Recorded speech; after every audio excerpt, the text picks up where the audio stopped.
Good morning, Endeavour, and a happy, terrific Tuesday to you. Amazing work I saw yesterday. As usual, I'm loving all the portfolio and private message posts you are sending me. And some of you are sending me videos too, and I just love hearing your voice. It's fantastic. Well, guys, we're going to be doing our story today. We learned a lot about Con yesterday, didn't we? A lot came out. Let's see what happens today. Today's chapter in our book by Catherine Rundell is called Smoke. The next day dawned swelteringly hot. All four woke slick with sweat, with dragonflies trying to drink from their skin. For breakfast, Con found a banana tree, and they made a sack from Maxie's jumper and filled it up until bananas poked out of the neck. They gorged on unripe bananas until Max was sick in his own shoes. After breakfast, the wind began to pick up. It was a very welcome breeze on Fred's face as he prepared the raft, double-checking every knot. It was the same wind that nearly killed them.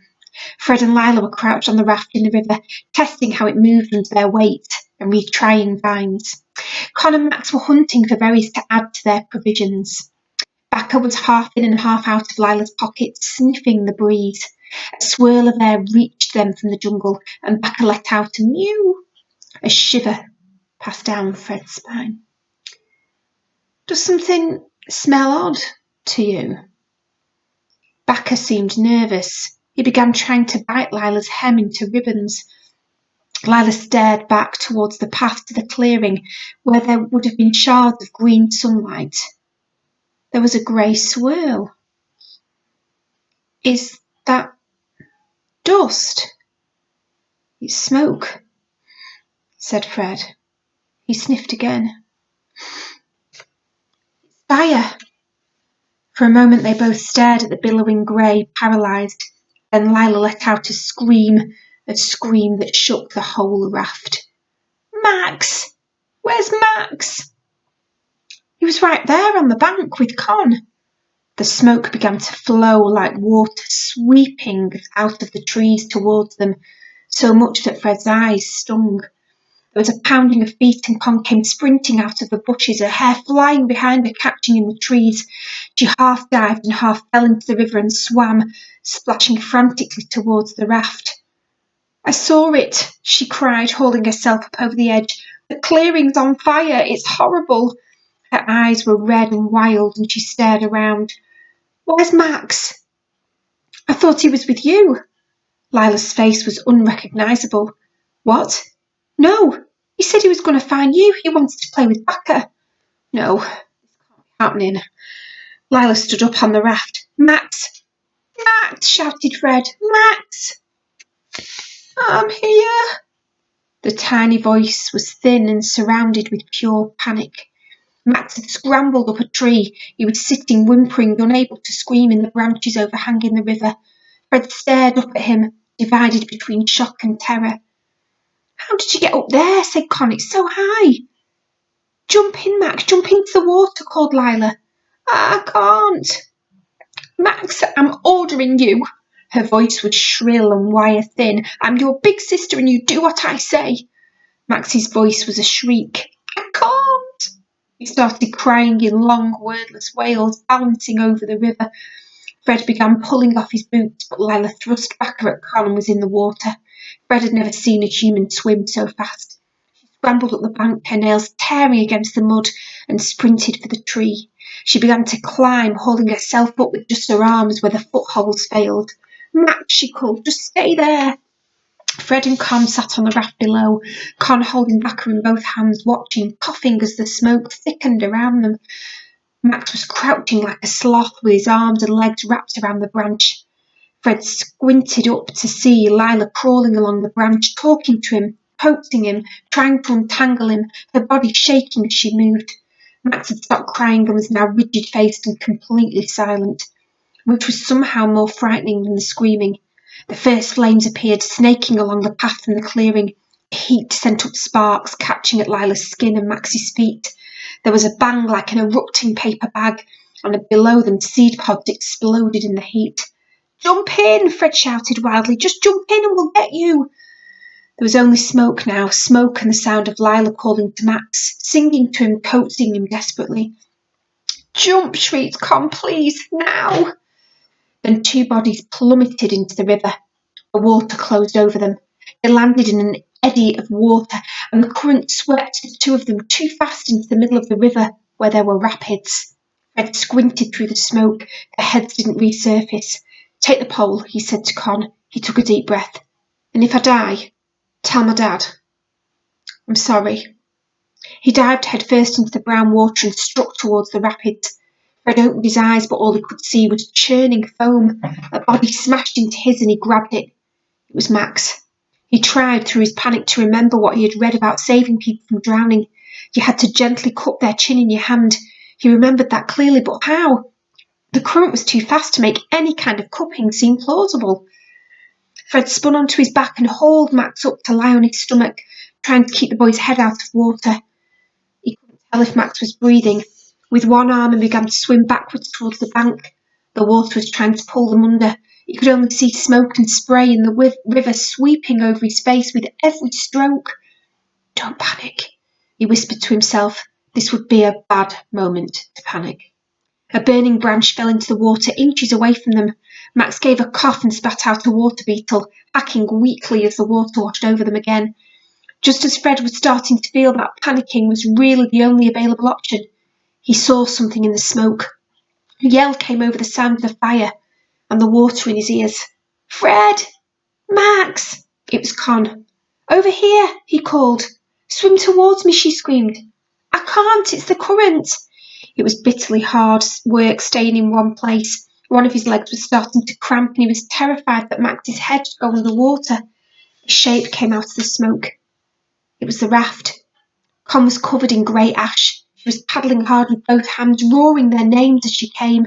She reached Fred just as he hit a swirl in the current. There was a painful cracking as his ear smacked against the wood and a scream from Con, a great scrambling and a burning in his muscles.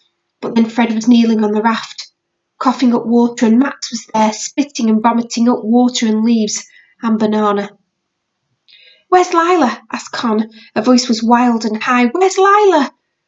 "I couldn't see her." Fred choked out a mouthful of water and crawled to the edge of the raft. He tried to draw in a deep enough breath to dive again, but each gasp for air made him gag. There was a great lurch and they tipped sidewards. 2 hands appeared. Phew, then Lila's face, her chin on the edge of the raft. "Lila!" Fred let out a noise he hadn't known he was capable of, something between a roar and a whoop, and he grabbed her wrists and grabbed her shoulders and heaved her into the centre of the raft. She lay panting. She had a cut across the bridge of her nose and blood ran down her mouth and chin, but she was alive. "Max," she gasped. "He's here. He's fine." Con was shouting through her face, though her face was very close to Lila's. "Just breathe. He's fine, I swear." She pushed with the pole, thrusting the raft to the side of the river where the current flowed steadily, propelling them away from the flames.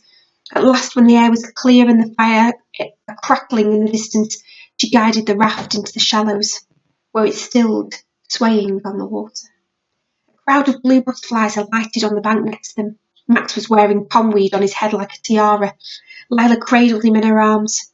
He cradled Backer, and Backer cradled Max's thumb. It was a long time before anyone spoke. "What happens now?" said Lila. "We can't go back." "Everything's burned," said Con. She was shivering with shock, and although the sun was warm, the hairs on her arms were standing on end. "I saw it. The den. The bees. Everything. The whole clearing." Con wiped the ash from her face. She looked like a panda bear. "It was our fire. We should have left someone to watch. The embers, they were too hot." Fred spoke quietly. "We follow the map." "Wait, wasn't the map in your pocket?" Lila. Ice swamped Fred's gut. "Oh," he said, "oh no." And he reached into his pocket and fished out the leather pouch. The ink on the map had run so badly there was no more than a blackish sludge left. The paper itself was a pulp. He passed it to Lila and it tore in two. "Sorry," he whispered. Lila looked as though she might cry. Don't be, she said. There was an impatient tug behind them, a sort of and the sound of scratching. You're both so defeated, said Con. She'd pulled a flint from her pocket and they watched. She tore a strip of bark from the raft and began etching something on it. There. That was the squiggle. That was where the river curved, she said. Your photographic memory, said Max. Photographic, said Con. She kept scratching. There, she said. What do you think? Does that look right? Fred studied her map. It does look almost exactly. Not almost exactly. Exactly, said Con sharply. I was just being polite, actually. I know it's right.